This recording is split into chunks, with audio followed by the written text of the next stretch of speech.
খাসি ছাগল 3 দিন থেকে পেচ্ছাব করে না, খাওয়া দাওয়া সম্পূর্ণ বন্ধ, মূত্রনালীতে পাথর জমে গেছে। অনেক চিকিৎসা করেছিল, খাসিটাকে সুস্থ করতে পারেনি। অবশেষে আমাদের কাছে নিয়ে আসলো। আমরা কি এমন করলাম যে 10 মিনিটের মধ্যে খাসিটা সুন্দরভাবে প্রস্রাব করতে থাকলো এবং সম্পূর্ণ সুস্থ হয়ে গেল। আজকের এই ভিডিওটির মধ্যে আপনাদের প্র্যাকটিক্যালি দেখাবো।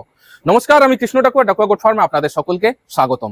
আজকের সম্পূর্ণ ভিডিওটি দেখার পর ভিডিওতে দেওয়া তথ্য যদি আপনাদের ভালো লাগে, ভিডিওতে একটা লাইক করতে ভুলবেন না। সঙ্গে ভিডিওটিকে বেশি বেশি করে শেয়ার করে দিয়ে সমস্ত নতুন নতুন খামারি উদ্যোক্তা বন্ধুদের দেখার সুযোগ করে দেবেন। আর যে সকল দর্শক আমার চ্যানেলে নতুন, যদি ছাগল পালন ও ছাগল পালন সম্বন্ধিত এই ধরনের গুরুত্বপূর্ণ ভিডিওগুলি দেখতে চান, চ্যানেলটিকে সাবস্ক্রাইব করে আমাদের সঙ্গে থাকবেন।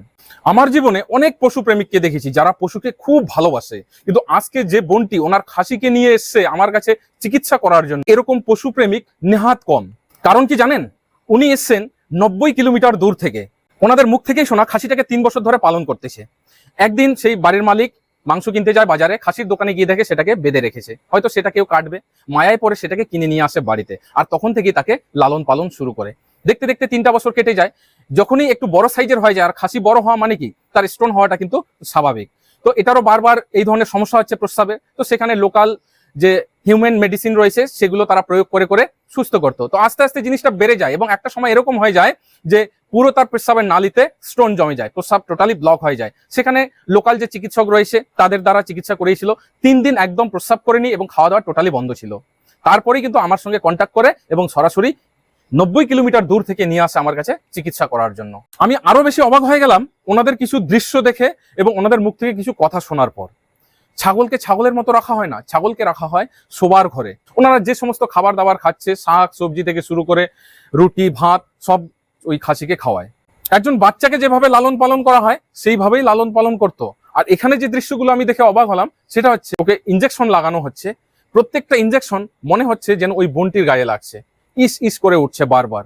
সত্যি আমি এরকম পশুপ্রেমিক আগে কখনো দেখিনি।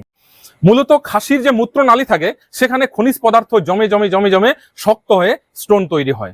এবারে লক্ষণগুলি নিয়ে আলোচনা করছি। খাসি বারবার প্রস্রাব করার চেষ্টা করবে, শরীরটাকে টান টান করবে, অর্থাৎ সামনের পা এবং পিছনের পা একদম ছড়িয়ে দেবে, শরীরটাকে টান টান করবে, প্রস্রাবের ভান করে দীর্ঘ সময় ধরে দাঁড়িয়ে থাকবে, কিন্তু প্রস্রাব হবে না, হয়তো প্রস্রাব হবে 2-1 ফোঁটা করে, অস্বস্তি বোধ করবে, তার পেটটা ফুলে যাবে এবং খাওয়া দাওয়া সম্পূর্ণ বন্ধ করে দেবে। আর যখন অতিরিক্ত মাত্রায় ব্লাডারে প্রস্রাব জমে গিয়ে ব্লাডারের উপর চাপ সৃষ্টি হবে, তখন খাসিটা চিৎকার চেঁচামেচি করবে। এমনও হতে পারে সে মাটিতে গড়াগড়ি দেবে। এইভাবেই কিন্তু আস্তে আস্তে আস্তে আস্তে তার ব্লাডার ফেটে যাবে এবং পশুটা শেষে মারা যাবে। চিকিৎসায় সবার প্রথমে ওনার মূত্রনালীর 4 ধারে অ্যানেস্থেসিয়া লাগানো হলো। এরপরে তার যে স্টোনটা সেই স্টোনটাকে বের করে দেওয়া হলো।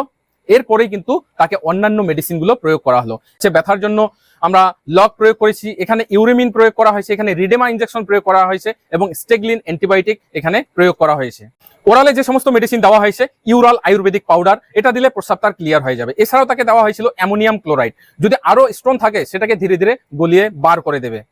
খাসিটার স্টোন বার করার পর আমরা ট্রিটমেন্ট প্রয়োগ করলাম। দেখুন কত সুন্দরভাবে এখন প্রস্রাব করতেছে, মানে এমন ভাবে প্রস্রাব করতেছে হয়তো কতদিন ধরে সে প্রস্রাব করেনি। খুব আরাম পাচ্ছিল প্রস্রাব করে এবং কিছুক্ষণের মধ্যে খাসিটা সম্পূর্ণ সুস্থ হয়ে গেল, নর্মালি খাওয়া দাওয়া শুরু করলো। প্রিয় দর্শক বন্ধুরা, কেমন লাগলো আমার আজকের এই ভিডিওটি অবশ্যই কমেন্ট বক্সে কমেন্ট করে জানাবেন। যদি আরো কোনো বিষয়ের উপর আপনারা ভিডিও দেখতে চান সেটাও কমেন্টে লিখবেন, আমি অবশ্যই চেষ্টা করবো এইভাবে ভিডিও আকারে আপনাদের কমেন্টের উত্তর দেওয়ার জন্য।